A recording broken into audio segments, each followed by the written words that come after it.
Britain's top judge says the nation should allow Islamic Sharia law. The head of the Church of England said the same thing. Police dogs might have to wear booties when they search Muslim homes to avoid offending Muslims who believe dogs are unclean. And Britain's Home Secretary has decided that Islamic terrorism should be renamed anti-Islamic activity. There is a real fear of Islam in Britain that is far different than in America, and the headlines here sometimes make it look as if capitulation to Islam is inevitable. It's somewhat astonishing that in a nation of 60 million people, a couple million Muslims could cause so much concern.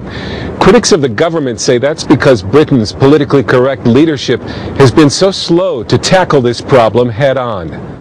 So-called hate speech is illegal in Britain, but it depends on who is doing the hating. When these British citizens protested the Mohammed cartoons at the Danish embassy in London in 2006, they expressed their allegiance to terrorists. They called for beheadings and nuclear attacks. British police arrested no one until there was a public uproar. Compare that to when a British news program exposed violent rhetoric in local mosques. British police initially decided to charge not the radical imams who were promoting violence and bigotry, but the news program that did the report for allegedly stirring up racial hatred. But the wake-up calls over political correctness have been getting more frequent and more horrific. It could be argued that Britain's commitment to ethnic diversity cost this woman her life. Banaz Mahmoud's family tried repeatedly to kill her because she left an arranged marriage and allegedly stained the family honor.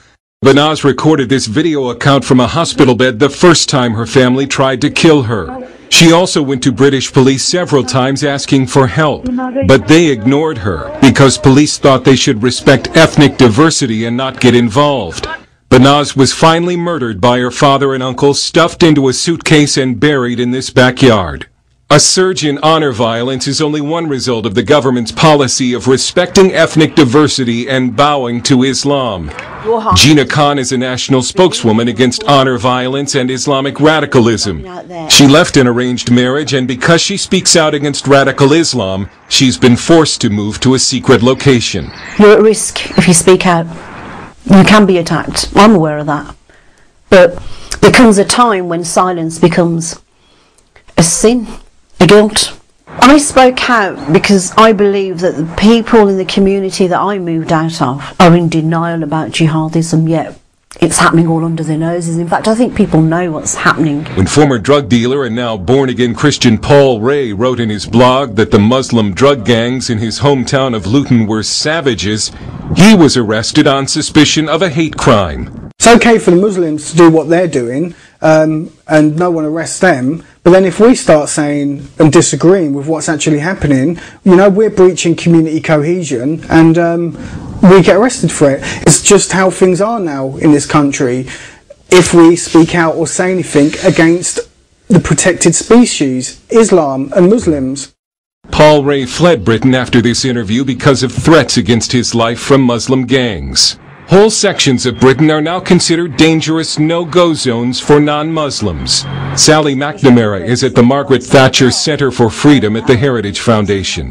When you have a government who is so hampered by political correctness that they're unwilling to assert national values of tolerance, of rule of law, of human rights and women's rights and that sort of thing, then you're creating mixed messages where you're saying the extremists can flourish.